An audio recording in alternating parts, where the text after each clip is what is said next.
Assalamualaikum, selamat pagi anak-anak ibu. Semoga semua berada dalam keadaan sehat dan sudah siap untuk mengikuti pembelajaran kita pada hari ini. Masih di tema 1, selamatkan makhluk hidup. Hari ini kita udah masuk subtema 2, hewan sahabatku. Sebagai lanjutan dari materi minggu kemarin, hari ini kita akan masuk perkembangbiakan hewan. Ibu harap anak-anak ibu masih mengingat tentang perkembangbiakan tumbuhan yang sudah kita pelajari.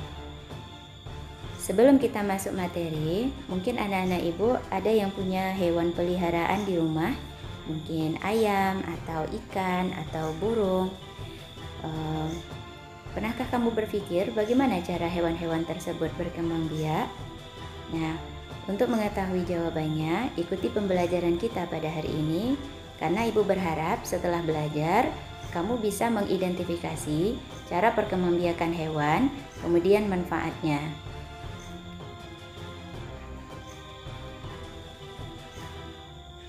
Sama dengan perkembangbiakan tumbuhan, perkembangbiakan hewan juga terjadi melalui dua cara.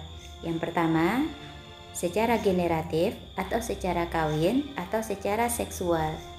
Yang kedua, terjadi secara vegetatif atau tidak kawin atau aseksual. Kita lihat yang pertama, perkembangbiakan hewan secara generatif. Pada perkembangbiakan secara generatif, butuh dua individu yang berlainan jenis kelamin. Karena perkembangbiakan ini diawali dengan terjadinya peleburan sel kelamin jantan dan sel kelamin betina. Proses ini dikenal dengan istilah pembuahan. Jika pembuahannya berhasil, maka akan terbentuk zigot. Ya, zigot akan tumbuh dan berkembang membentuk embrio. Nah, di sini jika proses ini sudah terjadi, maka hewan tersebut sudah mengalami perkembangbiakan. Kita ingat lagi bahwa perkembangbiakan secara generatif diawali dengan terjadinya pembuahan, yaitu meleburnya sel telur atau sel kelamin betina dengan sel sperma atau sel kelamin jantan yang membentuk zigot. Perkembangbiakan secara generatif terbagi tiga. Yang pertama, ovipar atau bertelur. Pada perkembangbiakan secara ovipar, embrio tumbuh di dalam telur di luar tubuh induk betina. Biasa terjadi pada buaya, katak, dan unggas seperti burung, bebek, ayam. Yang kedua, ada vivipar. Embrio tumbuh di dalam rahim induk betina. Terjadi pada hewan mamalia seperti singa, kelelawar, paus. Dan yang ketiga ada ovovivipar atau bertelur melahirkan. Di sini embrio tumbuh di dalam telur bercangkang dalam tubuh induk betina. Terjadi pada sebagian ular, kadal, dan bunglon. Keterangan ini bisa kamu baca pada buku siswa tema 1 halaman 65. Berdasarkan tempat terjadinya, pembuahan pada hewan ovipar terbagi dua. Yang pertama ada pembuahan internal. Kalau kita lihat dari artinya, in artinya di dalam. Berarti pembuahan internal ini pembuahan yang terjadi di dalam tubuh induk betina. Ciri-cirinya telurnya bercangkang keras dan biasanya ukurannya agak besar. Kemudian jumlahnya sedikit dan untuk biar bisa menetas dia perlu dierami. Terjadi pada ayam, buaya, cicak. Kemudian yang kedua ada pembuahan eksternal. Artinya terjadi di luar tubuh induk betina. Ciri-cirinya telur tidak bercangkang, jumlahnya banyak dan ukurannya kecil-kecil. Kemudian dia tidak perlu dierami. Terjadi pada ikan dan katak. Sekarang kita lihat ciri-ciri hewan yang berkembang biak dengan cara vivipar atau melahirkan. Yang pertama, memiliki daun telinga. Yang kedua, memiliki kelenjar susu yang gunanya nanti untuk memproduksi air susu ketika sudah terjadi perkembangbiakan untuk menyusui anaknya. Yang ketiga, tubuh ditutupi rambut.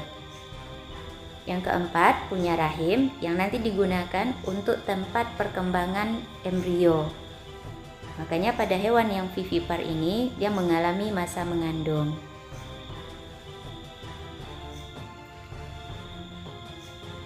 Waktunya kuis. Nah, berdasarkan penjelasan Ibu barusan, sekarang kamu tuliskan 2 contoh hewan yang berkembang biak dengan cara melahirkan atau vivipar. Jawaban kamu nanti ditulis di kolom komentar. Usahakan jawaban yang kamu tulis itu jangan mengikuti jawaban kawan. Pikirkan sendiri berdasarkan keterangan kita di atas.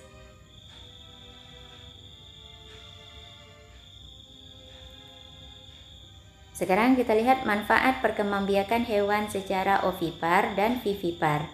Yang pertama, telur ayam dan bebek digunakan sebagai bahan makanan. Sebetulnya pada hewan ini selain telur juga dimanfaatkan dagingnya untuk bahan makanan. Yang kedua ada susu sapi sebagai bahan minuman dan campuran beberapa bahan makanan. Perkembangbiakan hewan secara vegetatif. Yang pertama ada tunas, terjadi pada hidra, anemon laut, dan ubur-ubur. Yang kedua ada fragmentasi. Fragmentasi itu adalah kemampuan hewan untuk memotong tubuhnya menjadi beberapa bagian. Kemudian setiap bagian itu akan tumbuh menjadi individu baru. Terjadi pada cacing pipih atau cacing pita atau planaria dan bintang laut. Yang ketiga ada membelah diri, terjadi pada hewan tingkat rendah seperti amuba dan paramecium. Dan yang keempat ada parthenogenesis. Parthenogenesis itu artinya hewan betina jika tidak bertemu dengan hewan jantan dalam waktu yang lama, maka ternyata hewan betinanya bisa berkembang biak sendiri. Nanti dia produksi telur sendiri, kemudian lahirlah individu yang baru. Ini terjadi pada komodo. Demikianlah pembelajaran kita kali ini. Ibu ucapkan terima kasih untuk perhatiannya. Ibu ingatkan lagi untuk menjawab kuis tadi, tulis di bawah video ini di kolom komentar. Kemudian pindahkan hal-hal penting ke dalam catatan.